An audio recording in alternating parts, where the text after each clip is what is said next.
Welcome to the Hunting Beast Report, a live video podcast with Dan Infalt and host Jeremy Gillespie.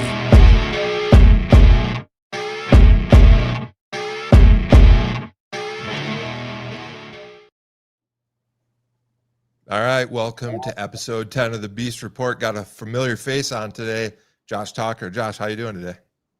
Hey, Jeremy, Dan. I'm doing good. Hey. Just got through Christmas, so that's good. How'd that go for you? It's good. We still got like a bomb went off in our house of toys, but it was a good Christmas. When you got kids, everything's a little bit better, especially young kids. Yeah, so it's one of them's first Christmas. Yeah, it's real fresh. So the 4-year-old's the one that's fun to watch during Christmas. So I was proud of him this year too, because he was thankful the whole time and never complained and all that stuff. Nice. So it was a good day yesterday. Good to hear, Josh. We wanted to get you on and talk some tactics today, and I think we're going to talk about 3 different bucks that I don't think you've talked about on the show previously or on the Hunting Beast. But before we get into that, you had a pretty good 2023, and I think you have sent me pictures of 3 bucks you got this year. So why don't we start off talking about some of those? And I got pictures here, so I can pull those up as you're discussing them. Gotcha. Yeah. I can't see him here on the. Yeah, you won't be able to on your end. Okay. You have to just tell me which one they is. Sure. Just tell us how your season was going, and you can fill it in. Yeah. We'll put the pictures up. The season was good. I was okay. I can see him now, Jeremy. Okay. Yeah, it was. I knew I was like super short on time this year. We had our little one in the middle of October, October 16th. So Indiana, I ended up going up to. I went to Wisconsin and didn't really have any luck up there. In fact, those guys around there, and that it's north of Dan, quite a ways up there, but nobody had great luck up there. It seemed like the deer population was down. Anyway, went up there early season and then didn't see anything, but I ended up killing just a decent one in Indiana right before the baby was born. I kind of knew that my time was going to be limited this year in Indiana with the infant, and got permission from a guy at church on a piece of river bottom that's literally, right across the road from my house essentially. And he said I'd go over there, and I went in there just first time ever being in there, and I jumped the buck that is showed up there on Jeremy's screen, and bumped him and kind of went in a little farther and set up, and he came back in. In fact, as I was climbing this tree, I could see him like a couple hundred yards away from me, just standing there looking around, and got up, set up, and he ended up the tree. Eh? Yep, he ended up coming right back in. And it was kind of one of those things. What kind of terrain was he bedded in? It was like, you can imagine like a river bottom. It's super flat, and it had some, it was early October, so it was grown up. But it's funny because there was this low area in the river bottom, like a very subtle low area. And I thought as soon as I got to, I could see it. You couldn't see it on a map or anything, but I could see it up in front of me. I'm like, oh, I bet if there's one, I bet I'm going to jump one here, just out of, being stupid kind of thing. Because I had in my mind where I wanted to go, based off a little pinch that was on the river. I thought I'll just set up in there, and I got up to that little low area, and he was laying in there, and he bounded off, and I kind of got down in that low area and snuck up there and got in a tree. And like I said, I had my third stick up, and I kind of looked up, and I could see him. I actually saw a doe first. I looked to my right, and there was a doe at about 100 yards, and she just got up thinking probably what the heck was that? She had no idea it was around. And what saved me is it was a high wind day. I had, it was blowing that 15 to 20 miles an hour. Time of year? It was October 9th, I think, is when I shot him. Right off the bat, huh? Yeah. Yep. And then, he came back pretty fast too, honestly. Like probably within 30 minutes, came back to where he was bedding at, or close to it. He was making his way back there. But it was early too. It was, middle of the day. I don't think he had any idea what I was, because he was down low, and I didn't quite get down into the low spot before I jumped him. But I almost he was only probably 10 yards from when he jumped up. And I think he just heard something and jerked reaction and freaked out and ran out of there. And I didn't make much noise after that. I haven't killed one doing that, but I have had quite a few situations where you slide into one of them bedding areas, and we've got a lot of pheasant hunting and stuff around here, and some small game hunting. You'll have a squirrel hunter or a pheasant hunter or something just come wandering through an area close to the bedding, and you watch a buck get up and either watch them and then bed back down, or bound off a little ways and kind of sit back, listen to them to leave, or wait till they're gone, and then come creeping back in and watch them and come in there. Most of the time for me, it's been from the downwind side. Did that happen with you, or did he just come straight back in? No, but he couldn't really circle around me. Like the woods was only 40 yards wide. That I was the river bottom woods. So if you can imagine like a very large river that like they'd have to swim across, which they would, but it's probably those obstacles will stop them. Yeah, and he just ran straight down the river, and then he could have went around me, but he would have had to go out to an open field and around, and I don't think he wanted to do that, So he just kind of made his way back in slowly, and he came all the way into. I shot him like 23 yards. That was a good one too, because he fell over right there on camera and everything. So it was good. And being right here by my house, I came and got Huck, and we took the 4-wheeler, and he helped me get it out and all that. So it was a good experience. But so that was that one this year, and then I shot a decent one in Kansas. Honestly, I was real disappointed in myself in Kansas. To the story of Kansas this year, of course, that's a coveted tag, and I was super excited about it. Well, me and my buddy Dave, who went with me to Kansas, we went out there this summer to do some scouting. Well, we got out there, and a lot of the ground we were wanting to hunt was that what do they call it? It's like the walk-on permission ground. Weehaw. Weehaw. Yeah, that's it. And well, technically, legally, that doesn't open. Hold on. Weehaw is what you do when you're riding a grizzly right past your buddies through camp. Weehaw! All right. Proceed. Yeah. Well, we got out there, and we should have researched this before we drove freaking 10 hours out to Kansas, But that technically is private property until September 1st. So you can't scout it first, right? You're not supposed to scout. You're not supposed to go in it at all. We called the DNR and everything because, that was a horrible, a horrible trip. I mean, it was a good trip. It ended up being a good trip, but Dave also brought his thermal imaging out there because we thought we were going to coyote hunt, and we got out there, and if I'm going to find out, you're not allowed to do that either out there. So, anyways, we spent a lot of time. Forest crop law up here too, and that's similar. Yeah, and we can't even scout in season. Really, forest crop law. Mm-hmm.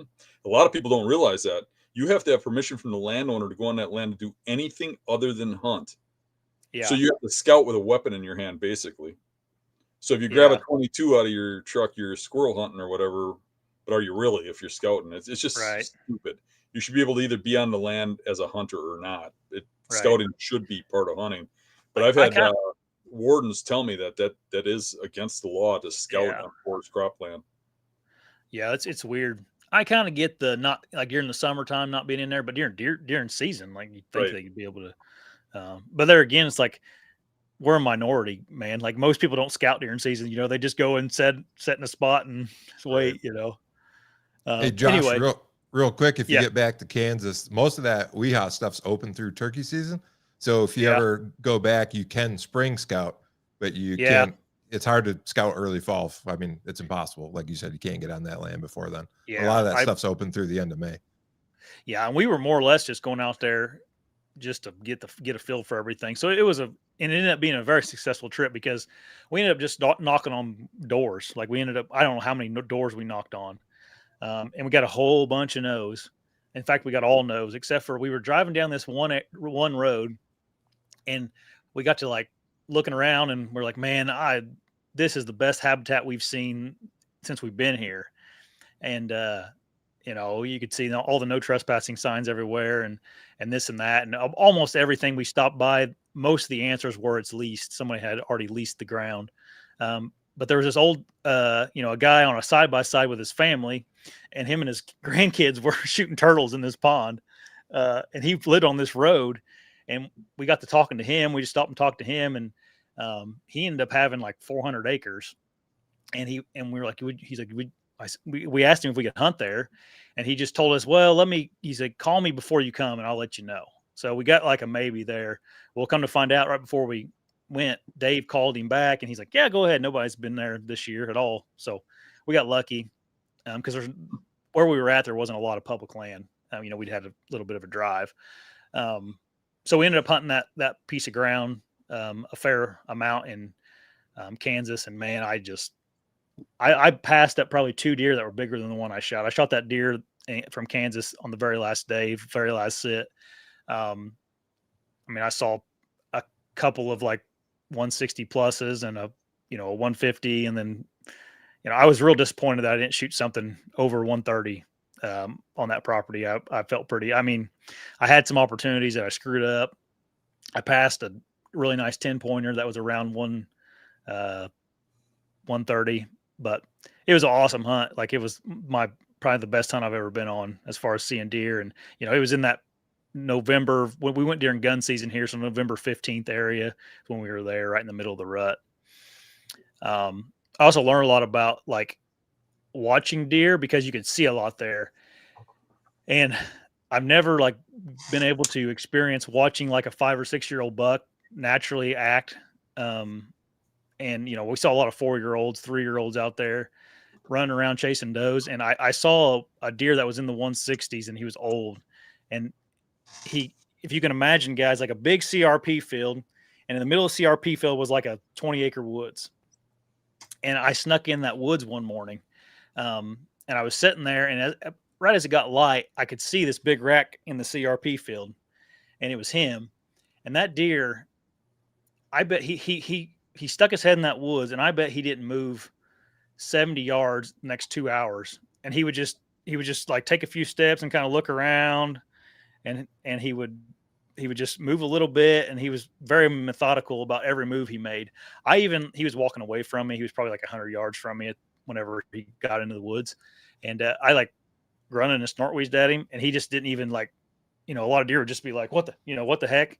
And he just was like, almost just froze and kind of just would look around almost with his eyeballs. It was awesome watching him. But anyways, very last day, I set up in a pinch that was in between that woods that I just described and another woods. There was a little like fence row, and I set up there, and that deer came by. He was like a 115 or something like that, but I ended up shooting him. So that was Kansas.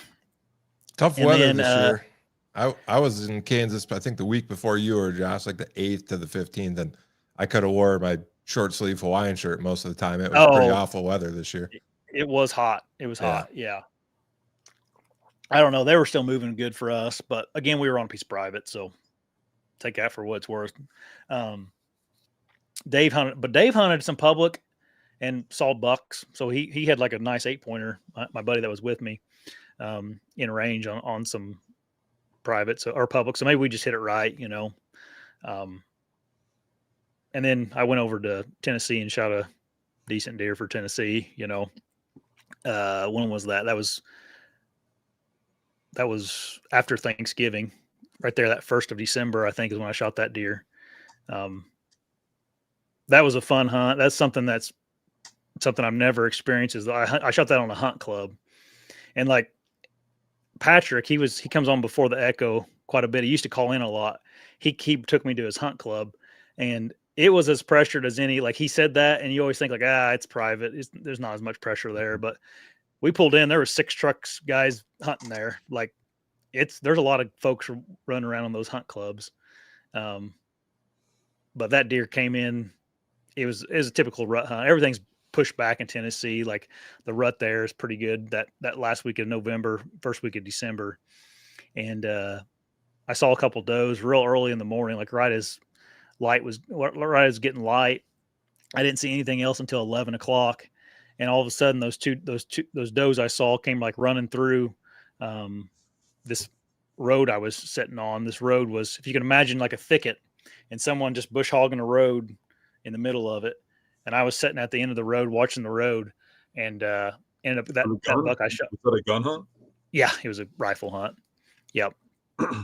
and which that was fun. I haven't shot deer with a rifle in a long time. It kind of got me back into like guns and stuff a little bit. But that deer came and was just dogging those does, and I ended up shooting it. I don't know, it was middle of the day, middle of the day, 11 or so. So, and that's another thing in Kansas. I set one day, I set all day multiple times, but there was one day I didn't see a deer until 11:30, and then by 12:30 I had seen 6 bucks. So yeah, can't sleep on the middle of the day in Kansas. It's a real thing. not in Kansas, no. Yeah. But anyways, that was my season. I went to Ohio a couple times and this and that, but that was just a few hunts in Ohio. I hadn't had any luck there yet. But that season goes till end of next month, so I may get back over there. So how many bucks do you have mounted? I was over at your house, and your whole living room is full of deer heads. I don't know, 15 or so. I don't know, something like that. I know you also do a lot of Euro mounts. You don't mount as many as I do. No, I don't. I don't mount them. They have to gonna have to be pretty big now for me to mount them. I probably have about that many Euro mounts too. Something like that. Dan, I don't know if you caught it, but Josh had a Exodus Cribs episode recently. Oh, I didn't see that. No, I missed it. Yep. If you want to see them all, they're all on there. Well, yeah, I think I remember. I like watching those. Yeah. I didn't put all my Euros in there. Just, I don't know. Some of them are just whatever, 100 to 110 inch deer, just bunch of those. Some of them are in the kids' rooms. I didn't take them into there or anything.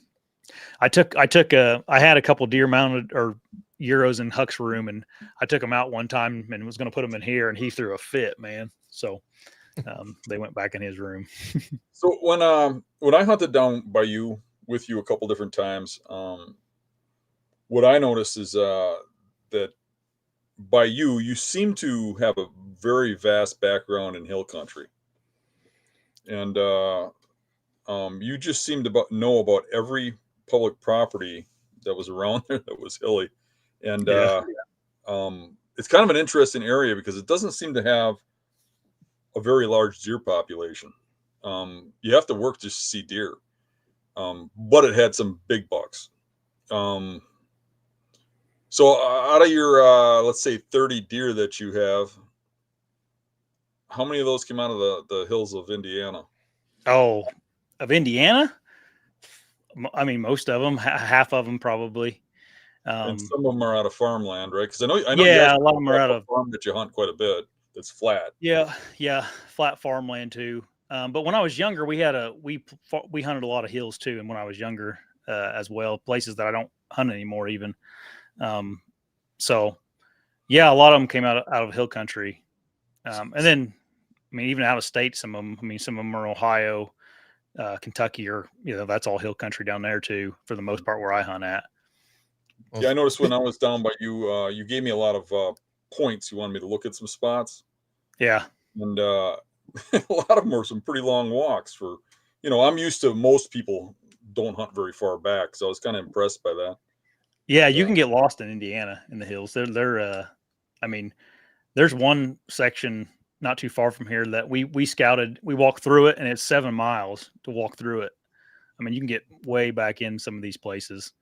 From road to road, you can't get back actually 7 miles, but you can get back a few miles. If you ever send Josh a point to impress him and say, "Look at where I'm at, like 4 miles back," he'll send you a point and say, "While you're there, can you check my camera?" Yeah. Well, Josh, speaking of when you were younger, some of the bucks you sent me, the one there, you look pretty young, nice 11-point buck. So I'll pull that one up, and we wanted to talk hill country tactics. So why don't you give us the backstory there, and I'll pull that buck up on the screen. Yeah. I think that's probably that. Is it that wide kind of one with short tines, Jeremy? Yep. And you're young. You look like you're in junior high there, or maybe early high school. I was a little older in junior high, but wasn't much older than that. So that deer was killed on a. I'm trying to describe it to you guys. It was in the middle of October, like I'm guessing, and this is going to be off a little bit, but like October 15th to the 16th. And we lived in this particular spot that we had access, and there was like a piece of public way back through this piece of private we could walk through. Essentially, our neighbors owned the private. He let us walk back there to hunt this private. So I had access in a unique direction that most people didn't have access to. And I think that's kind of why I was going to show that buck. It was a really mature deer. It's probably the oldest deer I've ever killed. I never actually got it aged, but he was old. I think I won a big buck contest with weight with that deer, and he weighed 236 field dressed. So he's wow, great really big. Yeah, really big. Yeah, a really big deer. Yeah. Another so what was unique about it was access, and then to be honest, it wasn't hill country. This was like like a swamp area up in northern Indiana. I killed that deer in northern Indiana, which there's not very many hills in northern Indiana. But so another thing that was unique about that deer, I killed that deer in the pouring down rain. Like it was a torrential downpour, and my dad actually kind of like I was him hawing around about not going, and he's like, well, you're not going to shoot one, that famous quote, you're not going to shoot one sitting here.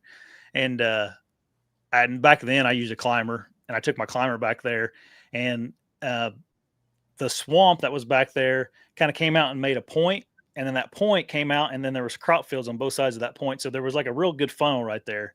And that deer, I probably killed him at like 3:30 in the afternoon. And that rain, it was still raining hard, but it had just stopped enough to where I don't know if he got on his feet or what happened. But I was kind of tight to that swamp, and he coming out of that swamp, and he was mad for some reason.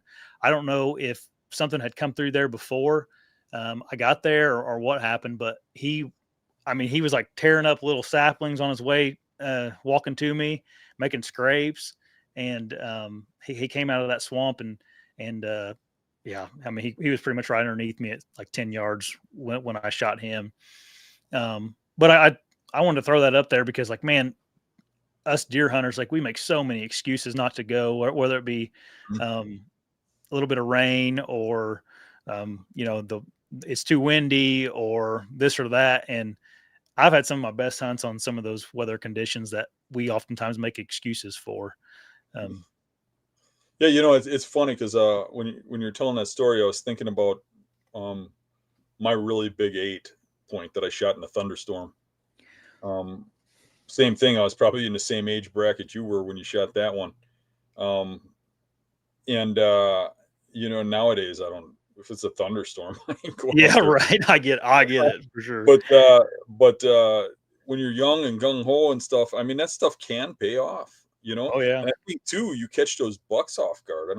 I don't think they're expecting somebody to be targeting them, and they probably don't want to lay in that crap. So they get up and they go somewhere. They do something if they go under pines or what. And if you figure it out, and you get in the spot, it's probably a good time to hunt.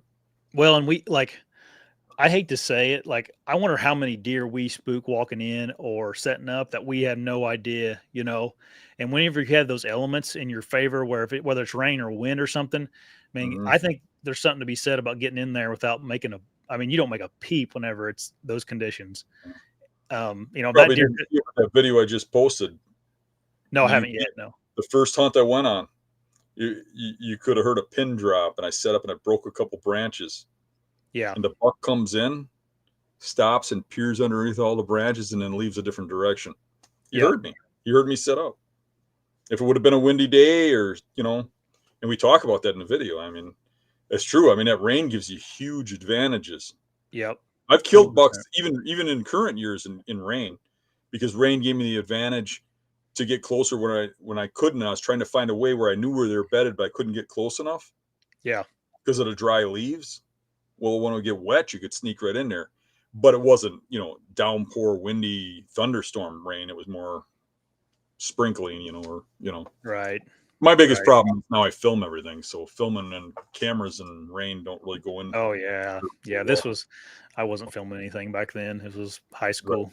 Right. Not on a consistent basis, at least. Maybe some buddies and stuff every now and again we'd film. But So is that deer heading to what, corn or beans, or just you don't know? Or yeah, there was probably cornfields a couple hundred yards behind me. I think that's where, and they were standing at that time too. And I'd scouted that area out that the season before, and there was always traditionally some traditional rubs right there, honestly. And then back by the corn, there were some scrapes. And I don't know, back then. Do what? Was that a first time sit in that spot, Yeah. or first time for the year? Yeah, that was the first time sit ever in that spot. That close into I'd always set back, and I was probably 18 years old, 17 years old when I killed that deer. Like, I always, didn't know what I was doing back then. And for some reason, whatever reason, I don't know if I just got confident or I just felt like I was being quiet. I just snuck way into that swamp. Whereas, any other time I'd been sitting back there on those scrapes by the cornfield, Mm-hmm.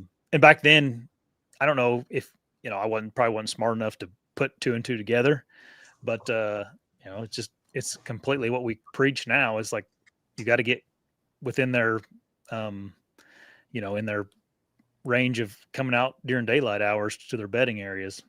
And I did that time. Luckily, a lot of times now, I look back knowing what I know now at hunts in the past, like when I was young and killed really big deer. You look back now, and now you see why it worked. Where at the time you're just setting up on sign or something, but really you were setting up the way we set up now. You just figure it out now that what you did right. And it was kind of an accident in some cases. Yeah. It takes you a while to learn from it, right? Like, I just now, I just remembered that. Oh yeah, that happened in this scenario. But that's funny. It sounds like if that was a swampy area between two fields, there's probably like a thermal pole typically in that area too, right? That buck's dude, I wasn't thinking about any of that back then. Believe me. But like Dan said, looking back on it now. So at 18, I mean, you shoot that thing. Did you see it go down? No, I did not. So it ran. Did you have any blood trails or anything, or did it all get washed away? Or no, it bled good enough to where we found it, and it was also a giant deer. I mean, you could see it running through the leaves. I mean, exactly where it went. Did you run back and get Dad before you went out? Yeah, Dad helped me get him out. So, yeah, he probably only went maybe 70 yards and died. He didn't go very far, and actually he ran, towards the truck. So I'm surprised I didn't see him as I was coming out, but we made short work of him, found him pretty quick. But that was a good hunt. That was fun. I can remember that like it was, this morning. Was that your first real big buck, Josh? No. I mean, yeah, it was probably my biggest at the time, but I'd killed a couple or a few other nice ones before then. It seems like the first ones are early on like that. First real mature buck, those ones stick with you for sure. Yeah, for sure.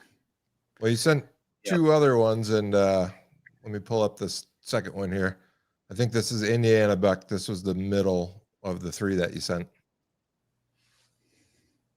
Oh yeah. This deer I shot with a bow during gun season, and it's a decent deer, nothing crazy. This was you can see there kind of in the hills up top on a ridge there, but this deer, and Dan has a story like this about a much bigger deer than this one, but this deer I snuck up to it in its bed during the middle of the day while it was raining. So I had scouted this area out. It's a piece of public, and I scouted it out like very thoroughly. Like, I was convinced that there was big deer in this particular area, and I'd scouted it out real heavily. And I'd been marking bedding areas where I'd found buck beds. And this was probably back in like 2013 area when I was just getting into like Dan finding the beast and all that. So I was like really into the buck bed thing, like specific buck beds. So during the middle of the day, and it had to be like around Thanksgiving. And for what I took my bow, and I'm like, I'm going to go in the middle of the day and just check these bedding areas with my binoculars and see if I can find a buck laying in one of these beds I found. Well, sure enough, like the second bed I went and I glassed, there was that buck was laying in that bed. And I spent the next like 2 hours crawling up on him, and I crawled to like 18 yards from him. And he never once looked. I mean, it was a perfect scenario. He was bedding on like a little point, and I snuck on the other side of the ridge from him and came over the point, and he was just laying there. And I sat there, and it probably only sat there for, luckily, only like 20 minutes. I kind of was up down on my knees against a tree. And as soon as he stood up out of his bed, and he just got up, I think just to, like they do, just, I don't know if he's going to move or just got up to stretch, and I shot him. But that was like a classic hill country, like a bed, just where he was on a, kind of came out into a point, and there was like a little thicket area, like a little thick area right there that he liked to lay in. And I could just see his antlers from down the ridge, and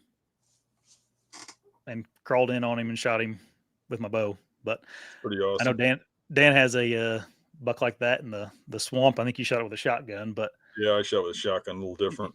you're I shot within at range bow though. range, yeah. Yeah, right. I never had It was- the balls to go in there with a bow and do it, and Yeah. then I remember thinking I could have did this with my bow, because I actually got to like 18 I was in- yards or something. Yeah, I was in complete shock. But it was like, and it had stopped raining. Like it was raining the whole time, but it wasn't a downpour, but it was enough to where it was covering it was covering my noise, Mhm. And I guess it was kind of reflecting back on it now, he wasn't bedding with the wind how you would think he would be bedding in hill country though, which I don't know why. Sometimes they just don't follow the rules. But he had the wind wasn't going over the point, and that's one thing I had going for me. I don't know, maybe that was he screwed up. If it would have been going the other way, I'd never gotten to him. They were perfect. We'd hardly ever kill one. Yeah, right. So that was something that was unique about that particular scenario, is he was bedding with the wind in his nose instead of to his back. Take that for what it's worth. So they could throw like in that spot probably. Yeah. And I don't know if it had to do something with the rain, if it was like a spot where the rain wasn't as, I don't know, if maybe it was a spot where it wasn't as wet or what the deal was. I never looked into it that hard, but for some reason he was bedding on that one particular point that I had marked as a bedding area. It was pretty cool though to have like I looked down on my map and I had a bed from there that he was laying in. And the bed, you could just tell it was a buck bed. It had some rubs around it and a bigger bed. So that was a story or a cool buck that I try to pick out some that weren't on the beast. A lot of my bucks are on the beast already. So that was another cool one. That's a good point too. I've had one spot out here where I hunt Montana now so I moved out here 2019, and the first year I was walking a creek. I jumped a buck out of like a big brush pile. And Montana is kind of like Kansas. It's real open. You can see far. And there's not a lot of like prime bedding areas like there would be in the swamp. So the following year I came back in that same area. I ended up filling my tag the year before, and never got to hunt that area again. But I came back and kind of like you, Josh, I stalked that area with the plan of maybe there's a buck in there, just assume that it would be. And there actually was. It just wasn't one I wanted to shoot. So I think keeping good notes like that, and especially if it's a spot that's frequently or well used, I mean, it's not a super high odds trying to sneak on an embedded buck, but it can happen. No. Right. Yeah. And then the third buck here, I'll pull that up. No, wrong one. That was Kansas again. Let's try again. Real nice mainframe 10-pointer. It looks like you're like maybe in the garage or the meat locker with this one, Josh. Yeah, I used to not take very good pictures of my deer. Before guilty as charged. Ever see some of my old ones? Oh, I know. It's like that was a good picture for me back then. I thought I'd take a nice picture of that one because it was a good one. But yeah, the tongue's hanging out. I'm just sitting on my garage. Authentic. Floor, that's what we call that. Authentic. I guess so. Yeah. Yeah.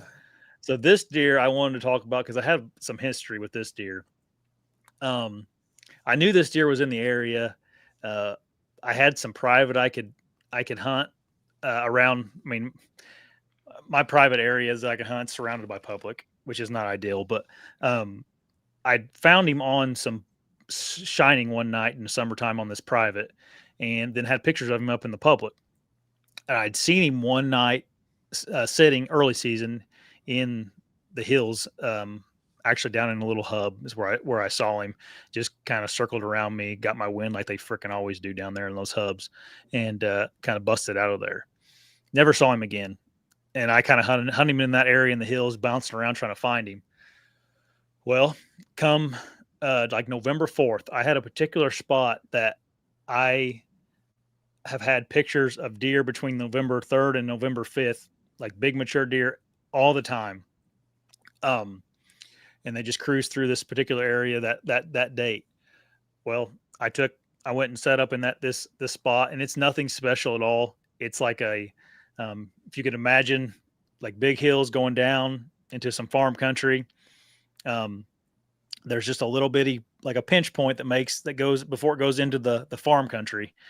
And it's just kind of where all the ridges come together and kind of jet out to some flat ground. And I was sitting in that flat ground down there to where I didn't have to worry about thermals or anything swirling right there.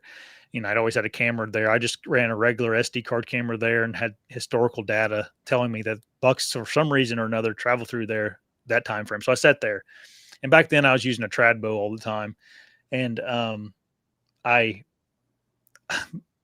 just one evening I was sitting there, and he on November 4th, I think it was November 4th or 5th. I can't remember now. It doesn't matter. But here he come. I could see him coming down the ridges, and he came in, and he got to 10 yards, and he just I was getting ready to pull back on him, and like they always do, like he just locked up and turned around and went back up into the hills. And so that was the second time I saw him. Well, then during gun season, I was hunting down in the farm country, and I found him again, and he was down in this creek that ran through the farm country down there with some does, like locked up with some does, following some does around. And I went in and set up on these does that were on this, I kind of suspected were bedding in this creek. And I was just sitting on the ground with my rifle, and right before dark, I kind of looked over to my left, and those does were out in the field, out in the cornfield. And I'm like, oh, there's those does. I'm like, where the heck is he? He wasn't there. I was like, gosh dang it. He's gone again. And about that time, I heard a splash in the creek, and I looked down to my left, and he's walking down the creek at 30 yards. And I shot him at 35 yards with 30-06 and killed him right there. But that was probably the only deer I've ever hunted all year and had multiple encounters with him and knew about him in the summertime and finally killed him. I wish I killed him with my trad bow, but it is what it is. If I had a compound, I'd have been able to kill him. I mean, I shouldn't say that. There'd been a better chance of me killing him. I could have shot him at 25 yards where he was at, and where I was with a trad bow, I was wanting him to get closer. But nonetheless, it was I ended up getting him, and it was a cool hunt. So cool year. That was probably one of my funnest years. Was that in the second half of the rut then there, Josh, later in November? Yeah. Okay. Mm-hmm. Yep. It seems like that time of year there, or at least around here, you'll see them a lot of times just locked down with does out in the middle of these big crop fields or something. And that's what he was doing. But I just got lucky. There was one single ditch that ran. Well, Dan's hunted there. It's like a big ditch that runs down through there, and they were hanging out in that ditch, and they would just go out in the crop field at night to feed, and he would kind of just be out in the middle of them. But that was another one. And that we talk about, I don't know, what's the saying? Same place, same time, where deer can be habitual. And that deer was, that was that spot that I should have shot him with my bow. That freaking spot. I could go there November 4th or 5th next year and probably get one. So I thought those three deer were kind of just unique deer that are all tactics that we've talked about, or that have cool proven stories to work. Dan, so what do you when you go out and you hunt hill country, you go into someplace new, you go into a property, what are the first features in the property you're looking at? Because I believe you're looking at terrain when you're going to go at it from the outside in. You have to be. Everybody is, right? That's what you're looking at when you're looking at it from the outside. What kind of terrain features are you looking at to key in on in the hill country by your home? I want it to be as unique looking as possible. Like, it's hard to explain if you don't like know, if you're not real versed in topo lines, but like, I don't really like ridges like that are just straight topos that you can't really decipher what's going on 'em. I love to see things that are wavy like this, or something with, you can just tell there's a lot of points. And now they got these, some of these mapping softwares they have now are just freaking awesome with the lidar Yep. stuff that's getting better and better. And now you can turn those things on, and you can see these um, unique areas. And I like them to be unique because, like, I mean, saddles and all these like hubs, these like clickbaity terms Mhm. that we hear about hill country now, like those are all great, and those probably work sometimes. But if you can find something in the hills that's unique, that will hold, have some cover to hold a deer, man, those places are what I really like to find anymore. Um, You know, what I found that if you get into an area and it has too many features, yeah, and it's a new area to you, it's really hard to figure out. So if you're on like a road trip or something, yeah, getting into an area that is just, I mean, it has one point after another, thermal hubs all over, and it's crazy. It's really hard to hunt. But if you can get into an area that's doesn't have much for features, but someplace remote, it's got a small area that's got everything a deer needs. There's almost always a killable deer there, and it just yeah, seems like if you go to something like that, it's a lot easier in a weekend or a 4 day or 5 day trip to get something done than to dive into one of those spots that are like just like it's holding a big buck, but where is he? You know. yeah. I think something else in, I mean, around here, at least in the hills. I don't know about Western Wisconsin. I don't know if I've only been out there one time, but is it vast enough out there anymore where people aren't getting to these places anymore, Dan? Like in the hills, No, out mm-mm. yeah. See, we can still, like, here. You can still get away from people by walking a You little can't. farther. Your areas are a little bigger, a little vaster, a little less populated. Yeah, Western Wisconsin gets a lot of pressure, and there's no place that nobody goes yeah. that's He, public. yeah. If you can, like, for example, like Southern Ohio, you can still get away. Like, there's people talk a lot about the pressure in Ohio, and it has increased the last couple of years. But man, there's some ruggedness to the country, like Southern Indiana, Southern Ohio, that people aren't going to make the effort, or at least normal people aren't going to make the effort to go into some of these spots. So it's like, yeah, definitely you can get away from people. The other thing is to look for is like little spots behind little farms or old abandoned houses and things. I killed a really nice deer um, on public land here in the hills, behind a old like farmer's barn that they'd let grown up, and there was an old pond back in there. And I actually called the farmer and got permission to walk through his cornfield to get to it. So like that's a spot that, if you have to walk to it, it's miserable. It's a miserable walk, but you Mhm. get permission from him to walk through his lane. It's not that bad, but um, it's just an area where there was no sign of anybody ever being in this little behind this little barn. His barn butted right up to public land, and it was kind of set up on top of a hill, and those bucks would bed in this little farmland, or this little barn, and then use the ridge and the points to go down to the farms to the crops. And I shot him right there coming down one of the points. Um, and that was early October too. That was an early October buck. So um, that's another really hot tip for you with the hills. I uh, I don't find very many like over too many overlooked spots in the hills as far as like close to parking lots anymore. Doesn't seem like it. Just, I don't know. Our public land here, all the public land here is hill country. So, I mean, people do flood in there, especially this year. There was a lot more people on public this year, but you just notice them everybody around the roads. There's just people all over the place on the roads. So, like Dan I said, hear a lot of people say stuff like, "Well, man, I wouldn't drag a deer out of there. What would you do if you got one?" yeah, We're pack it like, out. I do not worry about Yeah, what deer is until it's dead. Then I go, "Oh my god, how are we going to do this?" yeah, I But know. not until it's down do I worry about that, because Yeah, your object number one is to kill it. yeah, And if you really, if it's a deer worth taking, I mean, you'll figure it if out. you're not willing to go out and hunt it down, I mean, you just don't have what it takes to really kill them on a regular basis, if you ask me. Yeah, Gary shot one a couple years ago, way back on public in here, and Yeah, it was. I mean, it took us all night to get it out, but we got it out, and here we are. You know, we didn't die. Right. So, I mean, those are kind of your badges of honor. I mean, yeah, I think so. I can remember some hunts with Mario where, I got a couple bucks with him where, you get the thing out at dawn the next day on a work day. I mean, Yeah, I'm already late for work the next day by the time we got the deer out, and put it in the truck, yeah. I was in Ohio with Johnny Stewart a couple weekends ago, and we got to talking about.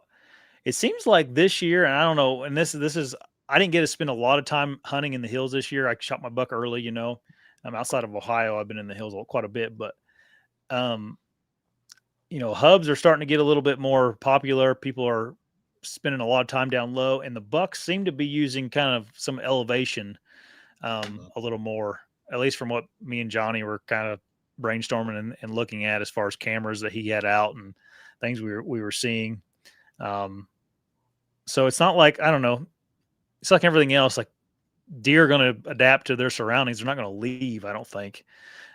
He was particular, and Johnny's very like keyed in on hills and mountains and stuff. And he's like, I'm just seeing him in spots that, I don't typically see him, but it doesn't surprise me just because people are down in the bottoms now. Or I kind of saw that last time I went to Ohio.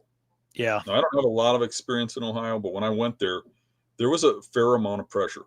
Yeah. However, people are passing littler bucks, so there are nice bucks around. And what I found is they weren't doing exactly what I would have expected. They weren't on the ridge points where I'd expect and stuff, but you did see where people had set up there.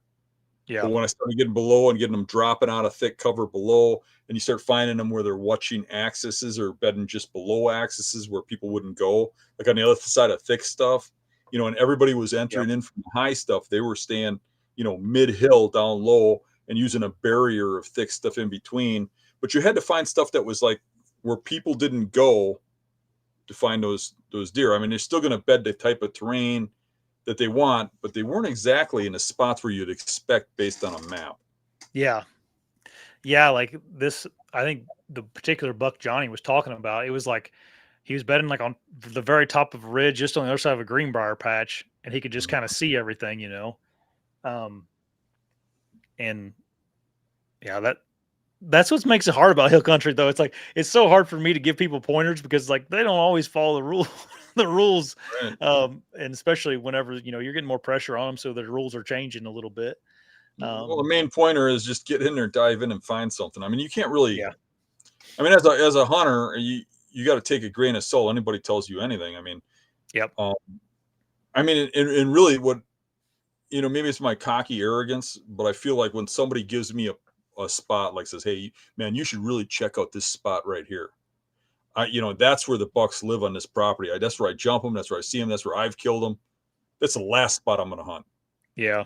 It might be my arrogance, but I believe that spot is being overhunted because the guy had luck there. Yeah. And anything mature there is going to be in someplace else. But it does tell me that property's holding big bucks, but that's probably not the spot I want to sit. Right. You know what I'm saying? Yep. No, I completely understand what you're saying. It's tough to go in and hunt in a spot people have already hunted or someone says they hunt it. I mean, everybody wants to do it on their own and find their own stuff, Yeah. Yeah. Like you said, I mean, if it's you or me, I know I could tell you, come over by my place when you come up to Wisconsin. I know a spot where you'll kill a buck. You'd be like, thanks, Dan, but no thanks. Yeah. And I'd be the same way with you. I mean, I don't want to go kill your deer because you're tagged out. I don't want to go kill your deer. There are a lot of people who would, but that's the difference. I mean, we're hunters. A lot of people are just killers, and I think that's what sets us apart and why we actually have the success we have is because we strive for that kill, and it's not just looking for the easy way out. I mean, we want it. And that's what teaches you. You learn from that drive. And when you really want something, you're thinking of every way to go about getting it. And you're watching everything that happens a little closer, and you're learning from what happens. Where a lot of guys just go to the same stand over and over again and just never learn anything, or they just go where their buddy tells them or whatever, Guys, yeah. we're And I getting, have Oh, go ahead, Well, Jeremy. I would Sorry. say we're getting some questions stacking up here. So if you want to get into Q&A, but sorry, Josh, go ahead and wrap it up there. Nah, I wasn't going to say anything important. I don't remember what I was going to say now. Oh, there I Let's went go and to did it, Q&A. didn't I? Sounds good to me. All right, let's get into Q&A. We're at 50 minutes here, so it's probably time. Josh, Racer Dave, I think he's Race Car Dave sometimes too, but Racer Dave. Josh, what's the most challenging buck to kill? Why and how did it happen?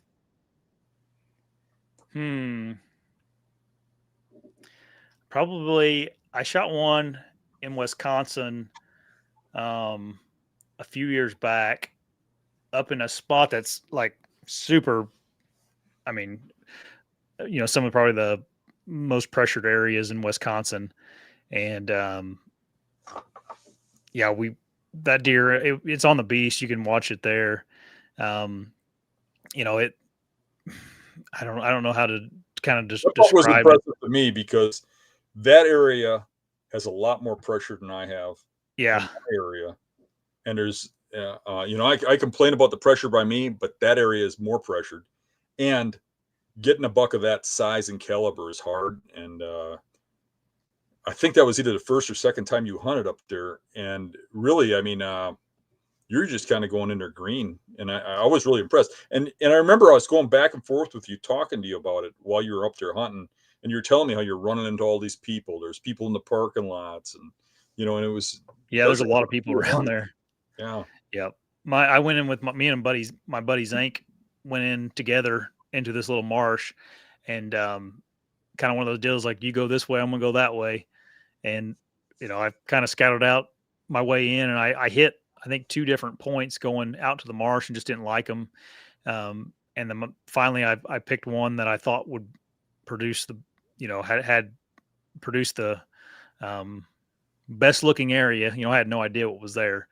But he came through, and I shot him, and he's really nice. He's like around 140-inch deer. He had 13 or 14 points. I can't remember now, but that deer was probably as far as like most pressured area, and it was a long haul back into an area. That one was probably my hardest deer.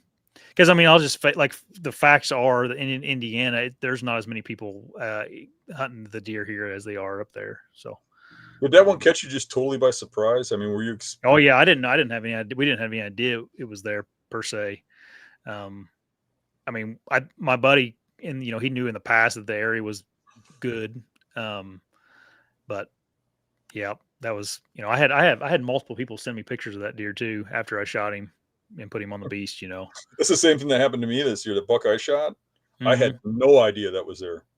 Yeah. But apparently, everybody else in this entire town did. Yeah. Must be a Wisconsin thing. Yeah. Yeah. Yep. But that was probably my hardest one, Dave, or the one I feel like would have been the hardest to shoot. Then, Dan, we got a similar question from Scott Carroll. TCO says, Dan, what buck are you most proud of? Oh, geez. I think probably my first really big one, which was one that I hunted for a few years. I got sheds from him 2 years old, 3 years old, 4 years old, and I shot him when he was 5. And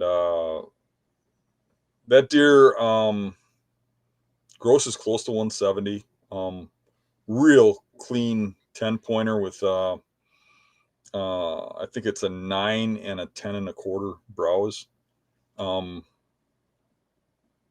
That buck, I shot him when he was 4.5 in the butt with my bow and didn't recover him, and ended up killing him with the rifle the next year. But I always called that deer my mentor because he taught me how to hunt. Because I wanted him so bad that I started trying to figure out where he bedded and stuff, and then I started sneaking into his bedroom trying to kill him. And I started learning all about bedding because of that deer, and because of wanting it so bad, not having any mentors that were going to tell me to stay out of the bedding areas and set up on, travel corridors and stuff. So I just went in and went after him and ended up getting him. And that was kind of the start of my whole mission for bedding. So that would be the deer I picked for that. And Dan, I think, or Josh, maybe this is a better question for you. I think you guys did a whole episode on that buck, and there's a good video of that on Josh's Before the Echo channel. So if you want to look it up, I think it's called the buck that taught Dan Infalt how to hunt or something, right, Josh? The title on that one? Yeah, that sounds right. Yep. Yeah. Yep. So if you want to learn more about that story outside the Q&A here, that's a good video to watch. So Matt Pinter asked, Josh and Dan, in one word, how would you describe your season so far? So let's start out with Josh. One word. Short.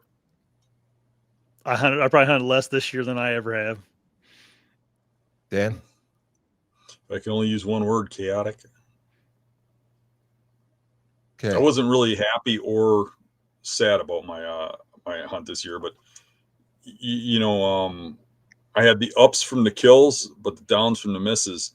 And I came away kind of like Josh in Iowa. I came away with a 130-inch buck.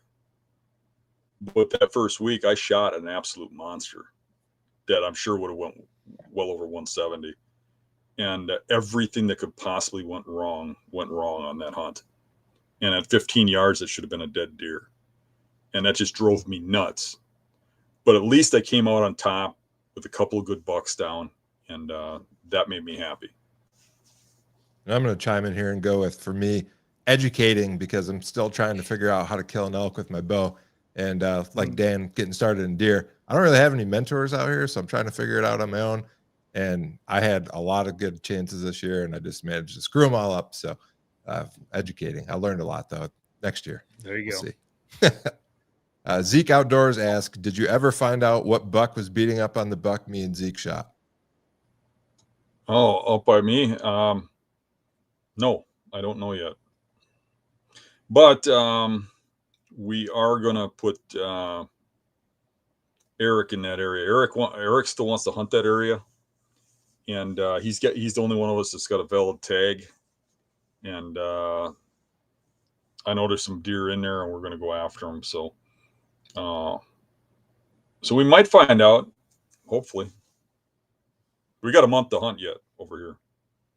Yeah. So here's a good one for both of you guys. Let's start out with Josh. Timothy Samaro. Sorry if I said that wrong, Timothy. Dan and Josh, what do you do to stay calm to make your shot? It's a good question. I made a video about this. Josh. Yeah, I do the combat breathing, dude. I lose my crap initially. I do. I inhale for whatever. If you look up combat breathing, it helps. If you inhale for like 7 seconds and hold it for 7 seconds and then exhale, that's what I do. Calm myself down. I made a video about it. What I do though, a short, I guess, not a video, one of those shorts. Yeah, I just take a deep breath and hold it. And then it just like dumps your adrenaline a little bit. Yeah, for me, it's when I was young, I used to have little panic attacks when deer would come in. The worst for me is if it came from a long distance. Yeah. Like if you watch a deer come from a long ways and coming in and it's getting bigger and bigger and bigger, I used to just freak out. Nowadays, I get excited, and especially if it's something pretty good size, but I don't get that panic anymore. But I am excited, and I do want to get an arrow in as fast as possible. And I know there's a little bit of that where it causes me issues, because if it's a doe and I want to kill it, it almost always dies, and I have problems killing the bucks. As we've discussed before, a lot of that has to do with my vision, but the vision doesn't cost me the does. So if I want to shoot a doe, it's a dead deer. I think it's part of the fact is that I know that when you get a deer that is 5 or 6 years old within range on public land, that the deer, at least in the areas where I hunt, have been shot at and shot before. I mean, we don't find too many clean bucks that are 6 or 7 years old that don't have arrow holes or bullet holes in them, or you find lead in them. So, I mean, they're on wire, and to get them within that range of bow and have them not detect you is hard. So as soon as they're in range, I have this kind of like uneasy feeling I need to get an arrow in it. And sometimes I push that a little too fast, but I wouldn't say I really get over excited. Ovid. Something else Oh, go ahead, Jeremy. Sorry. Oh, I was just going to say I've had kind of both of those issues. So for me now, I got a 3-part thing that I say every time: breathe, goes what Josh said, aim, and every deer that I've messed up on personally, it's because I didn't follow through. So that's what I repeat to myself: breathe, aim, follow through. So focus on my breathing, aim, and make sure I look at the arrow through the pin guard, not around the bow, because that's always where I mess up. So sorry, go ahead, Josh. Yeah. No, I was kind of going to say the same thing you is. I think a lot of times if you can have some type of process you think about instead of thinking about screwing up, that helps too. Whether that be, anchoring or like, squeezing your trigger or whatever the case may be. So try to slow things down and think about something that's off the deer, We got one. Devin says, Jeremy, being from Michigan and hunting other states, do you think that Michigan deer react to human pressure, breaking sticks, intrusions, jumping differently than others, Wisconsin or Indiana public? I don't know about the Midwest in general, but I would say Michigan deer are definitely pressured. And I've hunted Ohio, I've hunted Kentucky, Kansas, North Dakota, South Dakota, all over the place. And Michigan's up there for pressure. I don't see a difference between some of those states I just mentioned. Ohio, they're all on edge. But I do think in early bow season out west, and I'm talking North Dakota, South Dakota, Montana, where you have low numbers of deer hunters, Montana specifically, because September, everybody that's bow hunting is hunting elk for the most part. I'd say 85% of the guys. And it is a great time to get a deer in Montana early season. And I see deer pretty regularly, an hour and a half, 2 hours before sunset, where you'd never see that in Michigan or very rarely. So not so much the Midwest, but far west. Yeah, I'd say I definitely noticed a difference. What about you guys? It's all pressure related. I mean, except for Indiana. I mean, those deer are retarded, Right. But no, actually, deer are deer. I mean, they don't know state land borders or whatever. They know pressure. And there's different kinds of pressure. I mean, you look at the pressure like in Michigan, there's heavy pressure. So deer being 6 years old is going to be a very incredibly smart animal to make it that old. If he wasn't that smart, he'd have died already, right? In most areas. Either that or he's on a property that is private and it's exclusive and nobody can really hunt it, or it's managed real heavily and he wanders off to where you can shoot him. But if he's living on public property, or at least half the year he's living on public property, you're going to have a hard time killing that deer if he's mature on any pressured land. But anywhere there's pressured land, there's also pockets of unpressured land. There's also pockets of animals that don't have a lot of pressure. But you can have pressure too from like when we go to the UP, there ain't a lot of hunters, but you see those animals on edge because they're being hunted by wolves 24/7. So they are really in tune with everything that's going on. And I noticed that they bed incredibly smart. Where a lot of times you get unpressured animals and you start, like you get down in Iowa and stuff, you start seeing them make a lot of mistakes at where they bed and stuff. And they become a lot more killable. But wolves will change that, and humans will change that. And deer are deer, it's just pressure. So the guy answers his own question. He knows where he's hunting has heavy pressure. Yeah, you're going to have a harder time killing a deer there. And then that's a good segue, Dan. There's a question, a couple questions. Any comment about the wolves, just in general? I think Bill's asking. Well, I know. I always am taken back a little bit by the comments when we do like a UP hunt or northern Wisconsin hunt. We talk about wolves, or we're up in northern Minnesota. Just about everybody says they want to kill every wolf they see. They shoot them in the stomach, let them die and stuff. I don't hate wolves. I like wolves. I like all animals. But like anything else, they got to be controlled. I don't think eliminating them is the answer. I think they're part of the ecosystem and we should enjoy them, but they do have to be limited, and humans do have to get involved to limit them. And the problem is that, the liberal sanction protects them, and the conservative side, wants to manage them.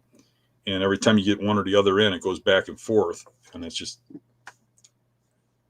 it is what it is. We're overpopulated with them. And because of that, there becomes a hatred towards them because people think that they're taking away their deer. And they kind of are. But I don't mind the wolves, but they have to be controlled. There can't be the numbers that we have in some of these places. It's getting out of hand. Yeah, and a lot of those states, it's hard to get any traction, to get any sort of wolf hunt or wolf trapping too. And it happens in Montana. Obviously, Montana has wolves, and the environmental groups get involved and they lobby. And then if you can get something, like they just recently reduced the trapping quota around here under the cover that it's to avoid grizzly conflicts. But grizzlies hibernate, and you're trapping wolves in the winter, so it's like anybody that's reading critically into that has to kind of scratch their head. But anyways, Yeah, and you got Michigan is real liberal. Minnesota's real liberal. Minnesota's worse than Michigan. Yeah. But Wisconsin's kind of like on the border of liberal conservative. So we'll go back and forth with hunting seasons, but they're harder to get in those other states. We got another one here from it becomes a political issue. From Racer Dave. Josh, are the hills where you feel most comfortable? Any other terrain you like hunting, and why? And what was your key to successes outside of your comfort zone terrain? Yeah, I mean, yeah, probably the hills or farm country. That's generally what I've hunted. You know, I grew up hunting those two terrains. I think the key to success anywhere is like getting your eyes on a buck. That's every time I've out of state or something, I've killed one that, you know, it's because I've somehow or another laid my eyes on the buck. So, if you don't know what you're doing yet on a piece of property in any terrain, if you can sit back somehow and you know, visually see a deer, I think that's a huge advantage. I mean, I would even recommend, like, especially out in like Western states, like it's super easy out, not super easy. That's the wrong word, but like it's super easy to observe out there. I guess that's what I mean by that. Now, like certain terrains, you know, obviously it's hard to do that in like a marsh. But then again, you know, in the marshes, typically there's a little more, you know, sign as far as you can see deer runs and, you know, things like that, islands and points and all that. So, yeah, I think to get yourself more comfortable, put your eyes on one, then you got them figured out, you know. You know, with that said, though, I've seen you in the terrain you listed as kind of your harder terrain. When we went to swamps and you know, new places, I watched you as a hunter have the confidence to pick a spot on a map and just go. Yeah. And like when we were in northern Michigan, I mean, you went to some pretty remote spots, no fear, no nothing. You just grab your phone, you just go, and we'll see you at the truck in about 2 hours after dark, and until you shot one, and then we had to go manage our way to find our way through black and wilderness to find you to help you get it out. But Yeah. But that is one of the big assets I think a lot of people don't have. Yeah. They're afraid to get too far from the road in those types of situations where you're not. Let's do one or two more. Uncle Lou's in the chat. Josh, how's the baby? How's the family? How was Christmas? And unless you guys just want to blather on about all this deer hunting and bedding. Everything's good. Everything's good. The baby's healthy. Huck's healthy. Christmas was good. Maddie's doing good. So all good, Lou. I need to call him sometime. I'll call you. I did see a picture online that you had the whole baby wrapped up in stealth strips. I mean, how did he? Yeah, right. That's how we keep him warm. Yeah. Keep him quiet. We keep him quiet. Wrap him in stealth strips. Doesn't his skin rip a little bit when you pull that stuff off? You just leave it on, or? Yeah. Sorry. All right, we'll do one more here. Uno dos tres. What's the most pressured state each of you has hunted? Go ahead, Josh. Probably in Wisconsin there where I go with some of my buddies. Yeah, for me it would be either Wisconsin or Michigan. I think they're pretty similar where I hunt. Difference being, I think we have a little bit better genetics and animal size where I'm at, but the pressure is pretty similar. But Wisconsin and Michigan have pretty heavy pressure, both of them. I've never hunted southern Michigan. I've only hunted that northern part of this where I never hunted southern Michigan either. I've hunted central Michigan, and I've hunted northern Michigan, and I've hunted a DUP. So I haven't been in Southern Michigan really. I can chime did in. scout a little bit though, and there is a lot of hunter sign for sure. Yeah. Southern Michigan. Yeah, I can chime in, and I'd say that's like 3 different states in itself, because Southern Michigan, I've hunted some of the bigger public down there, and I'm not exaggerating. On one scouting trip, I'd see 60 illegal tree stands. So there's people everywhere in Southern Michigan, but that's where the population centers are at. So hard to get away from people. I'd say Northern Lower, actually, the good thing is there's some pretty decent sized tracts of public that aren't all roaded up, and you can get away from people, and especially in bow season. The bad thing is Northern Lower doesn't have the same kind of genetics that the southern part does. So you're looking at smaller antlers on the same age class deer. Southern Michigan is more like Indiana or Ohio. It's got pretty good genetics, and that's where most of the bigger bucks in the state come from. You and then brought the up a good UP. point. Sorry, go ahead, Dan. You brought up a good point about Lower Michigan that I forgot about. And it kind of makes the pressure harder in Michigan than Wisconsin. And that's the fact that people leave tree stands out. In Wisconsin, you can't do that in public. And when you do that in Michigan, and I can remember, man, there was so many tree stands, and these guys just walk out and hunt them, that it made it a little difficult to hunt. But one thing it did do for me is I found it a lot easier to find overlooked spots, because everybody kind of put several tree stands out and would rotate through them. It kind of looked to me, but I didn't see anybody going immobile and hunting near the roads. So I started gravitating more towards the roads in that central Michigan, which was actually smaller properties, kind of like we have in Wisconsin. So your property would have hunters all the way through it. And I noticed gaps near the roads in between the parking lots that were actually pretty good and had bigger buck sign, although I never capitalized on a bigger buck. No, that's a real good point. And then I was just going to say, UP, obviously, Dan, you just did a real good video on that. That kind of runs the gamut during bow season. I think you hardly see anybody during the peak of the rut and gun season. You know, it can be fairly pressured, but UP has got some really big national forests that aren't full of roads either, where if you want, you can get away from people. You know what was amazing about the UP, and I don't think we really showed it real well in the videos, but man, you could get a long ways from the roads in the wilderness, and you'd run into those shacks everywhere. The shooter shacks. It's like, that's wow, a problem. Somebody went through the process of building a shooter shack, a mile from the road. Yeah, yeah. That's I think they're cracking down on those. I've heard some people in the last year or two getting tickets, because that used to be kind of the culture in the UP, is that people would build like a stationary box blind. That was kind of their spot for rifle season, but the DNR has been cracking down and giving tickets and tearing those things down. So,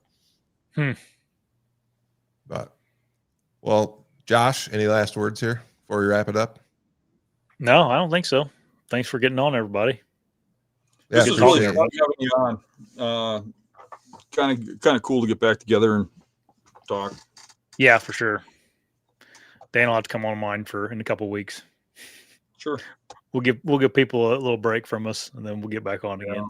Yeah, you don't want to have me on too fast. You're probably getting sick of me a little bit. No. Dan, anything else? No, I think it was a good show. All right, we'll be back the same time next week, 7 Central, and be talking more beast tactics. Josh, thanks again for coming on. We'll